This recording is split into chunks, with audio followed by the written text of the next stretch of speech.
Welcome to Natural Healing Ninjas. This is Laura Lee, and I'm with Marianne Joudry, and she is here to Mary Jane Joudry. Mary Jane Joudry. Sorry about that. Okay. But anyway, we're here to share an important message to young men mostly, and it's survival of the fittest in 2025. This is July 11th, 2025. And she's going to just explain her story has been her son being in a position with a predator and how that all works. And that was in part 1 and part 2. So we're here in part 3, and we're going to answer some questions that I'm thinking of that you guys might be looking to ask. Like, one of the questions is, how do you know so many details about what happened when your son left your house? You've done a lot of homework on it.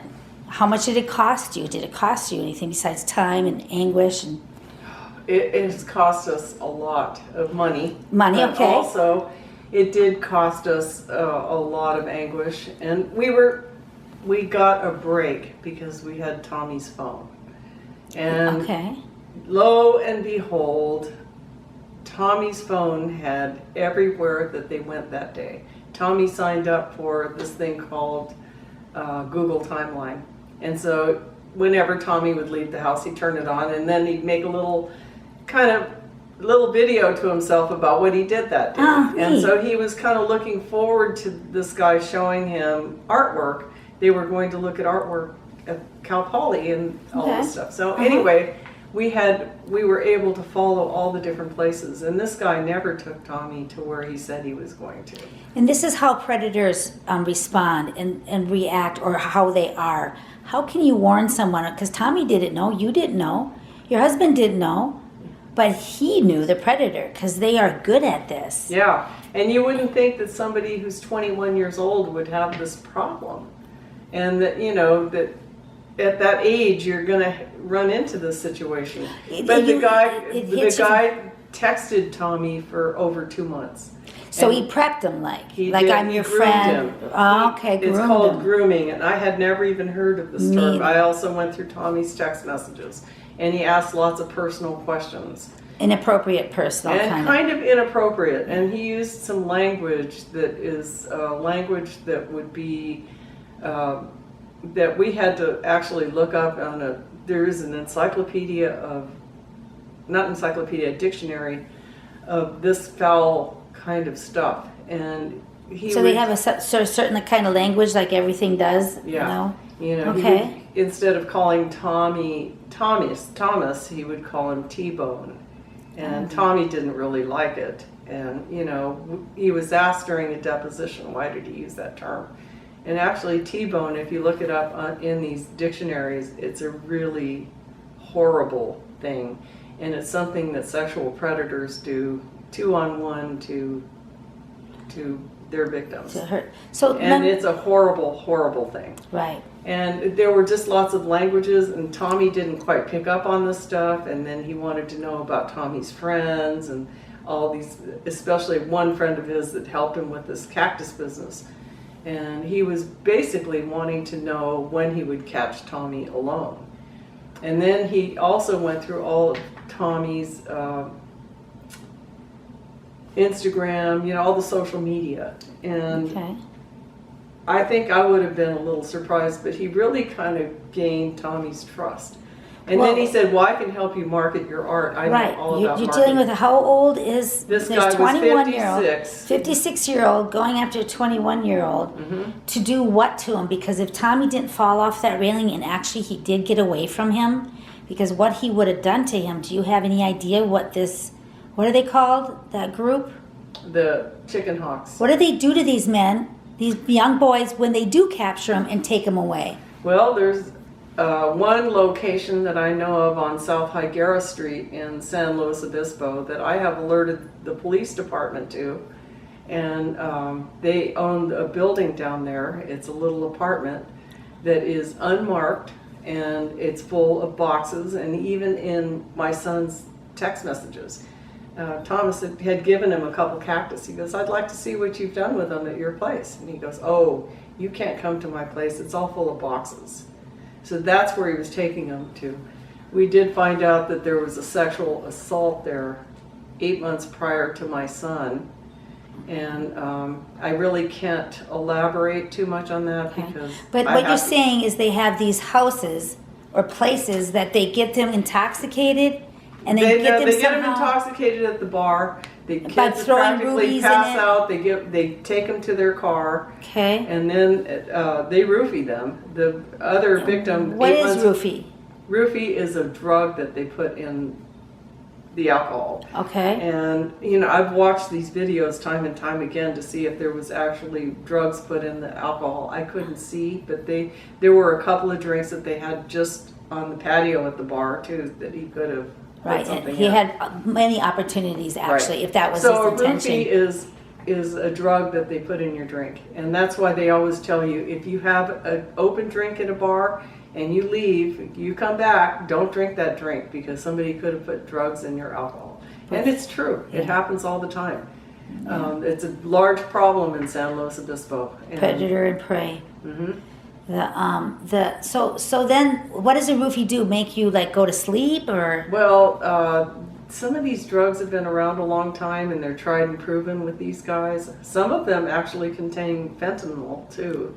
So you can die from these things. But they actually erase your memory. And from what we found, we have a lot of people that have come to us because we have a website called justiceforthomas.com. And a lot of former survivors, they're called now, they're not called victims, they're called survivors, came to us and they told us their stories. And the one thing that's very common is they don't remember that whatever happened. Even the little 7-year-old that was involved in this thing, he could not remember because all he remembers is this guy gave him a drink and he wanted to go home. And luckily this kid was smart enough to make people notice where he was, and he got to go home. So that's what you want to teach these young people is when they recognize a predator at all, for one thing, understand what's going on. Because a 56-year-old having a relationship with a 21-year-old is a little odd. Yes. And if you know about any kind of this Anybody wanting information, to buy you a drink, look, come on, get serious. they are communicating. They're telling you, I want to get you drunk. And there's a reason why I want to get you drunk. Not necessarily. They want to get to know you. No, But that's this what case, we think. yeah. But actually, Okay. Kristen Smart was at a party with Uh-huh. a bunch of. And who's Kristen Yeah. Smart? She was a young lady who was abducted like 30 years ago. I've been watching her story in San Luis Obispo. She went to a party. And last place she was seen was with this guy at the party. His name was Paul Flores, and he followed her. Was he older than her? No, same age. Oh. But he was known to put different chemicals in drinks and get these girls sick, and then he'd take them home. Different things that happen. Okay. Anyway, Kristen was never seen again. Kristen was taken home, and it was a holiday weekend, so the dorm was empty. And Kristen, on Monday, they started missing her. This has been a long story. I hope that her parents don't mind me saying. But it broke my heart, and I followed this story for years. But it's not just older people, it's not just an inappropriate age thing. People that want to buy you a drink and get you over intoxicated, it's not a good thing. They're not your friend. I'm sorry. And if you are really too drunk, and you can't get home, you're all in the same situation, take an Uber home. Call me. I'll come and pick you up. Sure. But really, there are safe ride homes.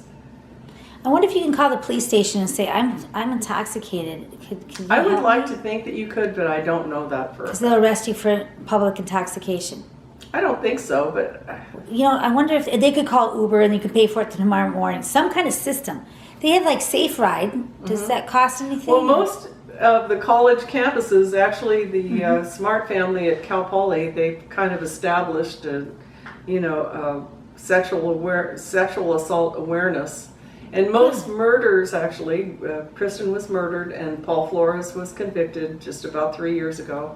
Good. And it turns out that he had 29 more rapes in Los Angeles.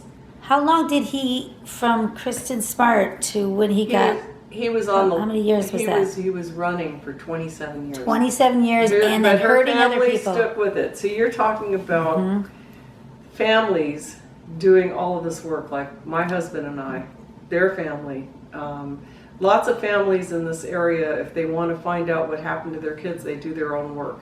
Right. There was a young man who was killed in a car accident in South County, Cal Poly student. Okay. And it was an intersection on 101 that was very dangerous. Oh, I remember that. Yep. And his parents went to the state and had things They don't changed, have that and they term. actually took out that intersection. There There you were go. parents from Cal Poly whose kids got killed during initiation. You know, they got hazed. They hazed. Okay. What is that so hazing thing? If One you- hazing thing, they made him drink. The kid drank 21 drinks. What is hazing? Hazing really? is giving you an overindulgence of alcohol or drugs, but usually it's alcohol. And their drug thing, their thing at this fraternity was to make sure that all the kids had to drink 21 drinks. Well, this kid died. He was poisoned. Wow, for sure, 21 drinks, depending on your Yeah. metabolism and all sorts of other variables. I don't think I could even drink 21 beers. And you think, oh, beers aren't too strong. No. Yeah. But these were 21 shots of Shots liquor. of hard liquor, alcohol. So our children are being predatored by everybody who's an opportunist to do that. So there's no MO on it as far as that kind of person, that kind of person. Anyone across the board could be a predator. Yeah. And are there any places or occupations that predators like hang out at? Like Well, I do know from a lot of the people that I've talked to, in our case, that these people like to hang out at, for a while they were seeking 17-year-olds because the law changes with the 17-year-old. They're almost an adult and they can say, oh, it was a mutual thing, but it's not. But actually they would hang out at Starbucks. So Starbucks in San Luis Obispo, Starbucks in Atascadero. you know how many Starbucks are in Yes. San Luis Obispo? 7. Yeah. Isn't that interesting? So bars is really for the finish. Yeah, it's the same thing And the anywhere start- you go, and somebody's becoming interested in you. It doesn't seem appropriate. Mm-hmm. You know, you Question should, yourself. yeah, you should just get up and walk out. Right. And if you're with somebody, you know, say, hey, I don't like the way this person's talking to me, and I don't like the look of this person. And never give them any information about yourself. They ask you what your name is. Do not tell them what your name is. Yeah, You know, nothing, not your dog's no name. information. Yeah, Yeah. because they do pull information out to build the case to be able to go Well, in. they want to know everything about you so they can research you on social media and everything and find you That's again. easy, They sure. look for you. Okay. The two girls that I mentioned earlier that Mm-hmm. were murdered, you know, he had information on them, so he was able to follow them to their house, find out where they lived, and The more information assaulted. you have, He right? murdered the two girls, Andrea Crawford and Rachel Newhouse. Who did? Rex Krebs. Oh, And do you remember that name? yes, he was over at Sea Canyon and they found Yes. buried. Yeah. And That- luckily he there's a was on chance. probation, and Uh-huh. his probation officer Uh-huh. saw some jewelry in the kitchen. It was a keychain with an 8-ball, like a and he in recognized pool. it, and he thought, this looks pretty weird for this old guy to have this in his kitchen. Plus he kind of recognized it, and he went and talked to the police. And they got a warrant, searched the property, and they found the two girls and Oh, arrested God. them. How brutal. Hmm. And this is And little. he probably would have gone after more girls. So let me ask you this: as far as our county workers or anyone who be involved in the solution on this, like getting more information to the younger people, like investigating when someone does get compromised at all.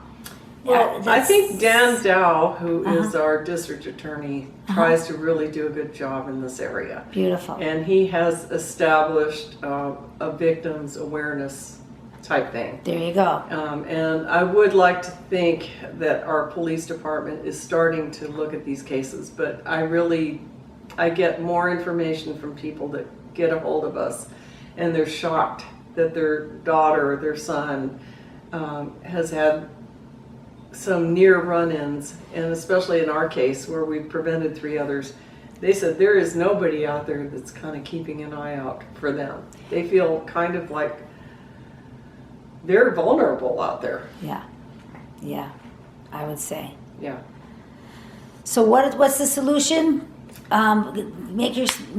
Know your surroundings. Know your surroundings. The main thing is to watch your consumption of alcohol and anything else. And when you're in a group, at least make a plan of who's going to be driving, who's going to be staying sober, and keep an eye out for people. You're going to save a life.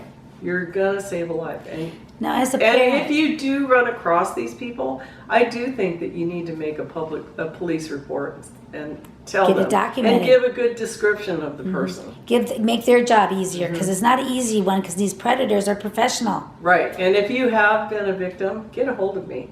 I have so much information.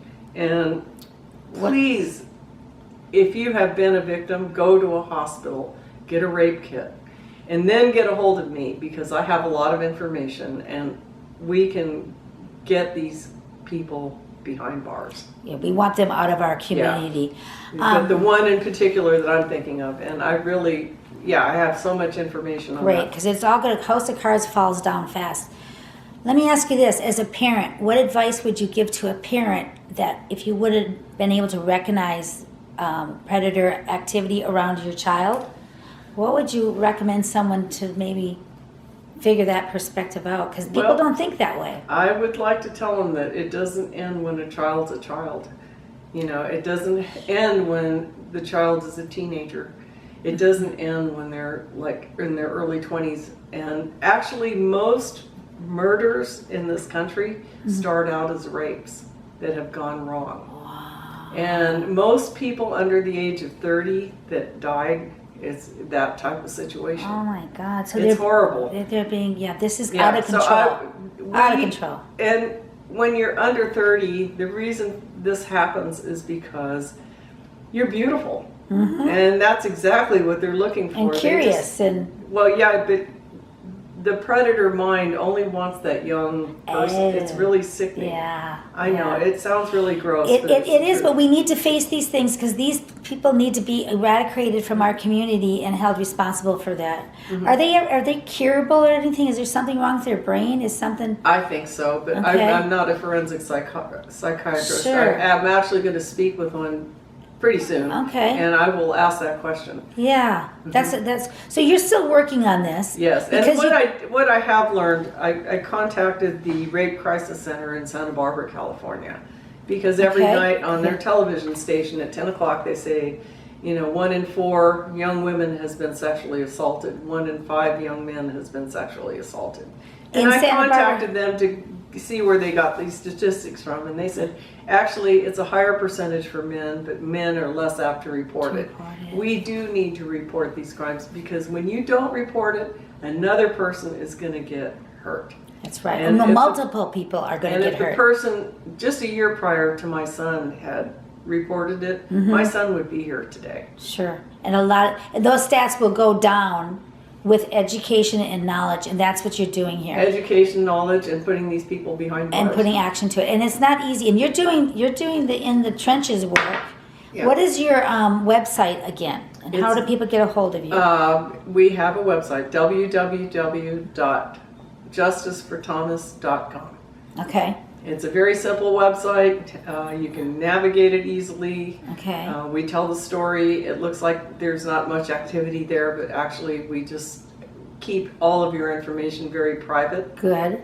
And maybe it doesn't seem like a lot's going on, but we have had quite a few people visit our website. And how do they get a hold of you? Is there email contact? There are phone numbers at that site. I could give them to you now, but you might not remember. Yeah. But if you go to the website, you will find it. Okay, great.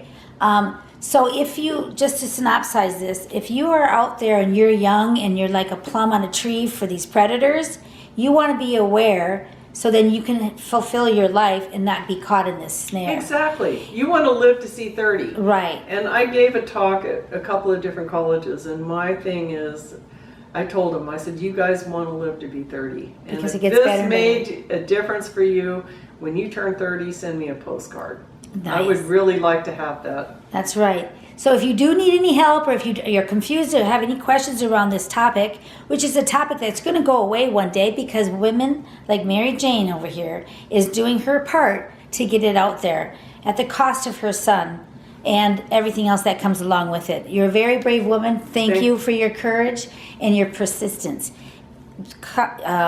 Perseverance is what the name of the game is here. Because if we keep on going with it, they're going to get snuffed out because it's out of control. That's right.